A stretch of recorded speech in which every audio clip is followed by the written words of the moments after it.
지역의 이슈를 살펴보는 헬로 이슈 토크 시간입니다. 목포 시내버스 업체가 경영난을 이유로 1년 동안 휴업을 신청하면서 우려의 목소리가 높아지고 있는데요. 관련 내용 자세하게 이야기 나눠보겠습니다.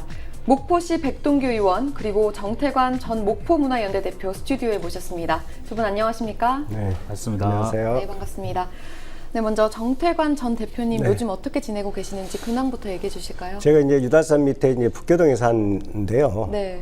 그 골목길 제가 문화운동 차원에서 지금 개인적으로 지금 여러 가지 준비를 하고 있습니다. 이제 이난영 김시스터스 전시관 이전 문제라든가 또 갤러리를 좀 개인적으로 만들려고 해서 여러 가지 좀 전대 실외 활동을 좀 많이 하고 있습니다. 네.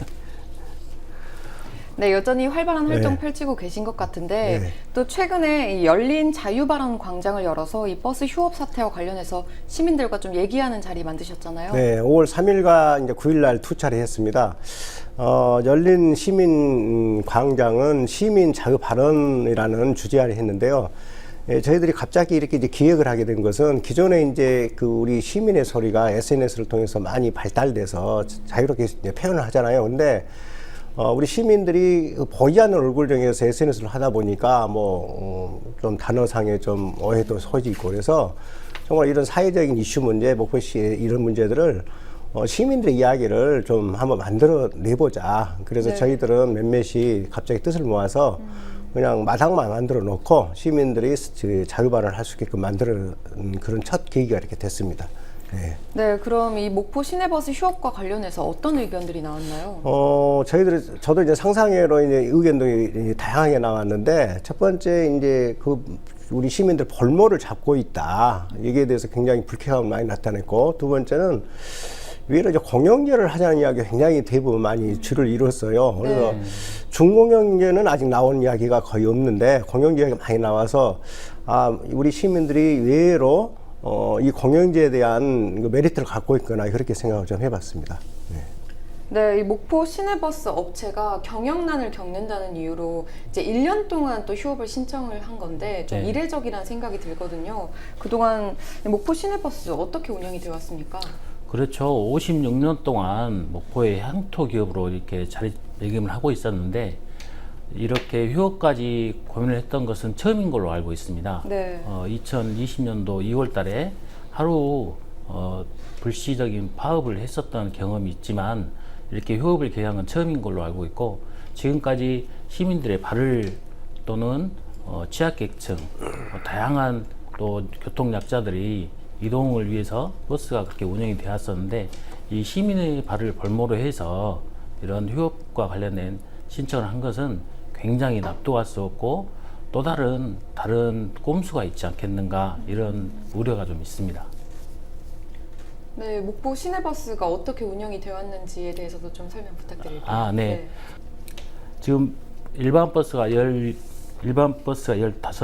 그리고 좌석 버스가 5대, 이렇게 해서 총 20대, 그리고 낭만 버스가 2대, 이렇게 운영이 되고 있고, 운전원이 154명으로 총 근무한 인원은 한 190명 정도 근무를 하고 있습니다. 이 시내버스 업체 그동안 전남도와 목포시는 어떤 지원을 해왔나요? 네.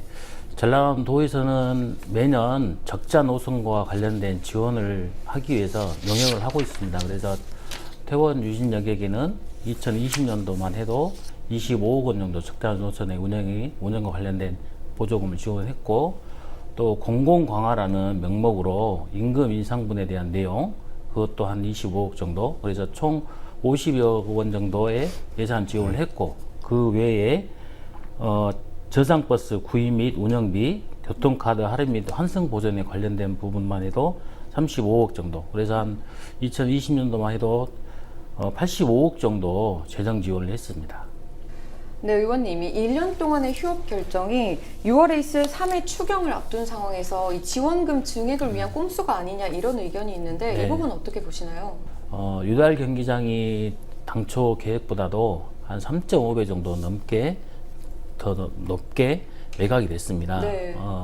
6월 달에 있을 3차 추경에 그 세외 수입으로 들어오는데 이 갑자기 생긴 세외 수입과 관련돼서 태원 여객 유진운수 이한철 대표가 그걸 탐내고 있는 것 같다라는 시민들의 의혹의 눈초리가 굉장히 높습니다. 그래서 재정 지원을 명목을 코로나로 인한 재정 악화로 휴업을 신청을 하고 또 다른 재정 지원을 받기 위한 꼼수이지 않을까 이렇게 시민들께서 많은 의혹을 갖고 계십니다. 그러면 이 지원금 증액이 3회 추경안에 반영될 가능성은 있나요? 그래서 지난 5월 4일 날 도시건설위원회에 업무 보고를 받는 과정에서 제가 국장께 질문을 드렸습니다. 시민들께서 이런 재정 지원과 관련된 꼼수 의혹이 있는데 이 관련돼서 3차 추경 때 시민 혈세 단 한 푼도 편성하지 않겠느냐고 질문을 드렸었는데 안 하겠다고 답변을 드렸습니다. 그래서 집행부에서는 당장은 재정 지원과 관련된 예산 편성은 안 할 걸로 지금 예상하고 있습니다. 그렇다면 가능성이 없다면 지금 버스 휴업을 7월부터 당장 하겠다고 말을 한 상태인데 목포시가 좀 대책이 필요할 것 같거든요. 어떤 대책 세우고 계십니까? 일단은 휴업 신청과 관련돼서는 5월 4일 날 반려를 했습니다. 반려를 했고 그 다음에 조례에 명시된 대로 목포시 공론화위원회를 구성을 좀 해서 이후 휴업과 관련된 대책을 고민을 하겠다 이렇게 말씀을 드렸고 또 하나는 시내버스 노선 조정 및 경영 개선과 관련된 용역을 실시를 해서 정말 적자가 맞는 건지 그러면 재정 지원을 어느 정도 해야 되는 건지 이거 관련돼서 용역을 좀 실시하겠다라고 목포시에서는 밝혔는데 목포시에서 고민하고 있는 내용 또한 또 다른 재정 지원을 하기 위한 그 과정으로 저는 보고 있습니다. 그렇기 때문에 네. 이것 또한 시민들께서 정확히 판단하시고 시의회에서도 올바로 예산이 편성될 수 있는 방안들을 고민해야 되지 않을까 고민하고 있습니다. 네, 이 휴업 신청에 대해서 또 반려를 했다고 어쨌든 말씀해 주셨잖아요. 네. 목포시의 반려 의미가 있을까요? 네, 일단은 공공성 강화의 목적을 두고 반려를 했기 때문에 반려는 가능하다고 봅니다. 그러나 이 공공성 강화라는 목적을 가지고 반려하는 목적에 어떤 법적인 근거나 이런 부분들이 없는 걸로 알고 있습니다. 그래서 태원여객과 유진운수가 이의 신청을 하고 이후에 행정소송까지도 고민하고 있는 걸로 알고 있는데 그렇게 된다면 이후에는 휴업을 넘어서 폐업까지도 하지 않을까 이런 우려의 목소리가 좀 있습니다. 네, 이 반려한 상황에 대해서 정태관 대표님께서는 어떻게 생각하시나요? 목포시에 지난 5월 4일 날 반려를 했지 않습니까? 네. 당연히 목포시에서는 해야 되겠죠. 그리고 이제 그 반려한 것을 그 태원여객 측에서는 이의 신청을 하겠죠. 이의 신청이 또 문제가 60일 이내에 이의 신청하게 되어 있기 때문에 그리고 또 이제 처분이 있는 날로부터 90일 이내 처분이 이 날로부터 1년 이내에 행사소송을 할 수 있다고 법적으로 되어 있기 때문에 제가 보는 시각에서는 이 절차를 전부 밟을 것이다. 저는 그렇게 보고 있고요. 네. 그보다 더 중요한 것은 뭐 벌모다 여러 가지 이야기가 나오지만 저는 그동안 작년에 80억 정도 예산 증액이 됐는데 저는 100억을 예상하지 않냐 저는 그렇게 지금 진단을 하고 있어요. 뭐 태원여객 마음을 알 수는 없지만 네. 또 하나는 제가 숨어 있지 않는 게 하나 있을 수 있다고 저는 이렇게 진단을 합니다. 뭐냐면요, 중공영제를 하기 위한 수순을 받고 있지 않느냐. 저는 그런 시각을 보고 있어요. 왜냐하면 이 지금까지 목포시와 이제 많은 기간 동안 예산 지원을 받았고 그러다 따르는 예산의 증액이 있어서 많은 문제가 발생되고 그러다 보니까 작년에 파업이라는 카드를 썼고 올해는 휴업이라는 카드를 썼지 않습니까? 그랬을 경우 완벽하게 사기업이 중공영제를 통해서 법적인 공영제를 가질 수가 있어요. 그러다 보니까 그러다 보면 어떤 현상이 벌어지냐면요, 중공영제가 이루어질 경우 쉽게 이야기해서 노선에 있어서 적자 노선은 목포시가 운영을 하고 흑자로서 일종의 말하면 이런 것들은 회사가 운영하는 이제 이런 체제를 갖게 돼요.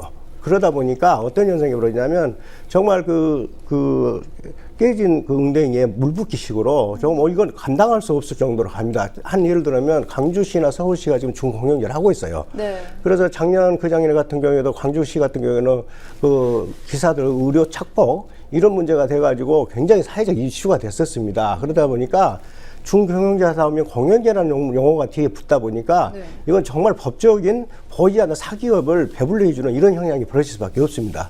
단 중공영제가 장점도 있겠죠. 그러다 보니 관리 감독까지 시가 감사를 하려도 얼마나 평범했느냐 여러 가지 조건들이 있어요. 그래서 그러다 보니까 방금 말씀드렸다시피 광주나 서울 같은 데는 여러 회사가 있기 때문에 중공영제도 하는데도 많이 문제가 있는데 목포는 독점 회사예요. 네. 그러다 보니까 중공영제 할 때는 다음 우리의 목포의 손실 비용을 더 추가해주는 그런 법적인 조항을 더 만들어주는 그런 역할을 할 수 있다. 그래서 제가 보는 시각에서는 폐업도 해봤죠. 또 휴업을 1년 강수를 되어봤는데 이런 게 방금의 준공영제를 가기 위한 하나의 수단의 방법이 아니냐. 저는 그렇게 지금 내다보고 있기 때문에 이걸 저희들이 시민들이 좀 주시해야 되지 않냐 그런 시각으로 보고 있습니다. 그래서 정말로 이런 수준을 밟는 과정들을 저희들이 좀 꼼수라는 용어로 좀 그렇습니다만은 네. 그걸 좀 감시해야 되지 않냐 그렇게 보고 있습니다. 네, 그렇다면 이렇게 실제로 휴업을 하게 되면 또 시내버스 운행이 완전히 멈추는 건지 그런 부분이 궁금하거든요. 대안이 있을까요? 작년 파업 때도 마찬가지로 목포시 조례가 대중교통 비상운송 대책에 관한 조례가 있습니다. 일단은 관용 차량 그리고 공무원분들의 차량을 통해서 운송을 할 수도 있고 전세버스를 통해서 운송을 할 수 있는 조례가 근거가 마련되어 있어서 그렇게 좀 진행이 될 걸로 대책을 마련하고 있습니다. 만약에 이 휴업을 하거나 폐업을 했을 경우에는 또 다른 우리 학생들부터 해서 취약계층의 불편이 예상되기 때문에 더 특별한 대책을 좀 고민해야 되지 않을까 생각합니다.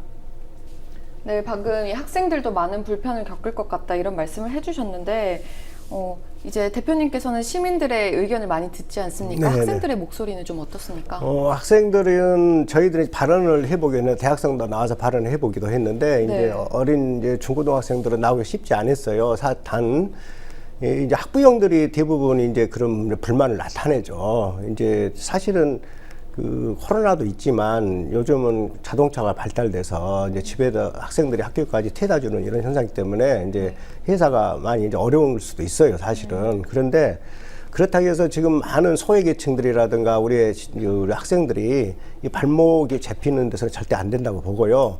다만 목포시도 굉장히 문제가 많이 있다고 봅니다. 이와 관련돼서 그동안 갑자기 폐업으로 여기 휴업계를 내고 작년에 같은 대치는 잘 했지만 이런 과정들이 그동안 지원하면서 목포시가 일방적으로 행동하게 만들어준 것도 목포시의 책임이 있다고 저는 이제 그렇게 보는 것이고요. 이번에 이제 목포시라든가 이제 의회도 이런 시민들의 다양한 각도의 이야기들을 좀 종합적으로 분석하고 또 전문가들이나 시민단체가 전문가는 아니거든요. 네. 정말 시민의 소리가 어디서 어떻게 흘러나오는 것을 감지해서 이제 이번에 좀 슬기롭게 잘 좀 해결했으면 좋겠습니다. 네.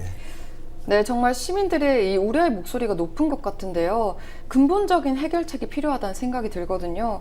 앞으로 좀 재발하지 않으려면 근본적인 해결책 어떤 게 필요하다고 보십니까? 제가 보는 시각에서는 시내버스에 대한 사고력을 전환해야 한다고 그런 근본 대책이 필요하다고 봅니다. 그 이유가 뭐냐면요. 그동안 50여 년 동안 태원역의 유진 회사에서 모든 운영권을 가지고 독점을 하다 보니까 거의 50년 동안 증설되고 카드제하고 좀 편의시설이 확대되고 이렇게 해왔어요. 그런데 시스템상은 바뀌지 않았다는 겁니다. 사실은 제가 보는 게서 그래서 이제는 제가 보는 시각에서는 이 그 시내버스라는 개념을 공공 차원의 복지 차원에서 접근해야 된다 그렇게 보는 거예요. 한 예를 들자면 이제 갑바이 문화예술원이나 김대중 노을평화산 기념 같은 경우 문화시설에 100억, 200억 투자해서 또 적자로 운영을 하고 있습니다. 사실은 그 적자 운영은 문화 시민들이 아니라 문화 시민들의 향유권 제공 또 문화 향유를 통해서 우리들이 살아가는 삶의 질을 높이기 위해서 하는 거거든요. 사실은 그래서 그동안 우리가 80억, 660억을 투자한 것도 실질적으로는 공공복지 차원에서 투자해 준 거예요.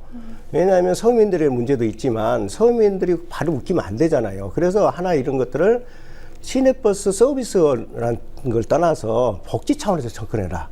그래서 저희들은 80억이라는 손실 보전을 해준 겁니다. 그래서 그런 사고력 전환이 필요해서 그동안 50년에 갖고 있던 틀들을 바꿔야 된다는 거예요. 그래서 공영제를 요구하는 거거든요. 저 같은 경우에도. 왜냐하면 공영제 같은 경우 했을 경우 방금 했듯이 신안의 일을 하면 들으면 신안 같은 경우에는 177대 노선을 65대를 지금 전면적으로 공연결하고 있어요. 우리 옆에 신안인데 우리보다 열악하잖아요. 사실은 조금만 섬마을이기도 한데도 신안 같은 경우는 전적으로 지금 공연결하고 있습니다. 우리 옆에서도. 근데 목포시가 재정 적자가 약하다니까 힘들다는 여론이 또 있어요. 이거 문제를 어떻게 할 것이냐. 그런데 제가 보는 그러면 목포 신안 같은 경우 왜 합니까? 그리고 화성 같은 경우도 대표적으로 지금 작년부터 해오고 있어요, 지금 현재. 네. 그래서 이제 시내버스라는 개념이 서서히 변하고 있다는 거예요. 그래서 이렇게 되다 보면 어떤 현상이면 국가유공자라든가 또는 학생들의 이제 어린 학생들 있잖아요. 이제 10세 이하는 무료. 또 하나는 예를 들어서 60세, 70세 이상은 무료 승산학교 만든다. 이렇게 해서 복지 차원에서 접근해 준다면 시민들이 충분히 그걸 이해할 수 있다. 그래서 이런 것은 하나의 공공복지, 즉 교통복지 차원에서 접근해 줘야지 이 해결이 되지. 태원역이 지금 볼모를 잡고 있다. 뭐 시민의 혈세가 뭐 많이 나간다. 이런 문제점에서 접근하다 보면 결국은 대립에 의해서 이게 나중에 태원역 같은 건 더 강한 수를 두지 않느냐 이런 전 접근이 와요. 그래서 우리 시민들의 사고력 접근이 변화가 시대가 왔다. 이제 21세기고 그래서 앞으로 대중교통이 어떻게 우리에게 가야 될지를 잘 보여주는 사례로서 이번 기회라고 저는 보고 있습니다. 네, 공공의 복지 차원에서 접근을 해서 준공영제보다는 시에서 운영하는 공영제 쪽으로 가야 된다는. 그러니까 공영제도 여러 가지 방법이 있습니다. 지금은 직영을 하는 방법이 있고요. 또는 공기업을 만들어서 하는 방법이 있고 그래서 그 여러 가지 방법이 있기 때문에 제가 여기서 답을 내릴 수는 없어요. 전문적이 부족하기 때문에. 그래서 이런 것들을 좀 더 심도 있게 전문적으로 다른 지역 사례라든가 많이 검토해서 좀 한 발짝 한 발짝 해서 저희들이 시민들한테 다시는 일이 없도록 하는 것이 이번에 좋은 계기가 아니냐 저는 그렇게 보는 겁니다. 네. 예, 알겠습니다. 의원님께서는 근본적인 대책 어떤 게 필요하다고 보시나요? 네. 버스 재정 상황이 단순 목포시만의 문제는 아닙니다. 전국적으로 많은 지자체에서 버스와 관련된 재정 지원과 관련된 어려움도 있는 걸로 알고 있는데 대안으로 공영화와 관련된 내용들을 충분히 많이 논의를 하고 있습니다. 이번 기회에 목포시도 공영화와 관련돼서 적극적으로 고민을 해야 될 시기인 것 같습니다. 시장께서 이번 기회에 일반 독점 기업에게 계속 지금까지 끌려오듯이 끌려만 가면서 시민 혈세만 낭비할 것이 아니라 시민들을 위한 올바른 대중교통 체계를 고민을 하면서 공영제와 관련돼서 적극적으로 고민을 하셔야 된다. 이번 기회가 가장 좋은 기회다. 저는 이렇게 주장하고 싶습니다. 예, 알겠습니다. 그럼 두 분께서는 이번 시내버스 휴업 사태와 관련해서 마지막으로 시민들께 하시고 싶은 말씀 있으시면 부탁드립니다. 저는 이 기회에 전면적인 시내버스 운행부터 시작해서 전반적인 것들이 시스템이라든가 이런 것들이 혁신적인 개혁이 이루어져야 한다고 저는 봅니다. 또 하나는 거기에서 지금 목포 시내버스 운영 대책위원회를 구성하겠다 목포시에서 발표했어요. 정말로 그 대책위원들이 목포 시민들이나 시민사회단체들이 전부 신뢰할 수 있고 또는 투명하게 해서 정말로 서두르지 말고 이런 기회에 많은 좀 아프지 않은 상태에서는 새로운 알을 깔 수가 없어요. 그래서 이런 아픔의 기회를 통해서 방금 말씀드렸다시피 좀 슬기롭게 또 우리 시민들이 하나의 힘이 돼서 슬기롭게 잘 이렇게 시민들의 불편함이 없으면 좋겠다는 생각이 듭니다. 네. 의원님께서도 마지막으로 시민들께 하시고 싶은 말씀 덧붙여 주시죠. 네, 이번 휴업과 관련돼서 많은 시민들께서 걱정을 좀 많이 하고 계십니다. 또는 많은 좋은 대안 의견도 주시고 계시는데 경영 개선 없이 진행이 되어 왔었습니다. 이런 부분에 대해서는 시의원의 한 사람으로서 굉장히 시민들께 죄송스럽게 생각합니다. 하지만 이후에는 이번 휴업과 관련돼서는 시민들께서 분명히 확인하셨듯이 재정의 건전성, 투명성을 확보하는 과정에서 공영제가 완전히 정착될 수 있도록 함께 노력을 좀 하겠습니다. 많은 힘 모아 주십시오. 감사합니다. 네, 오늘 목포 시내버스 파업과 관련해서 두 분과 많은 이야기 나눠봤는데요. 두 분 의견 잘 들어봤습니다. 감사합니다. 감사합니다. 네, 목포 시내버스 업체가 휴업을 신청하면서 논란이 일고 있는데요. 시민들의 발이 돼준 만큼 많은 불편함이 예상되면서 어떤 결과가 나오게 될지 관심이 쏠리고 있습니다. 이런 사태가 재발하지 않도록 근본적인 문제 해결을 위한 현실적인 대책이 마련되길 바라면서 오늘 시간 마치겠습니다. 지금까지 헬로 이슈 토크였습니다.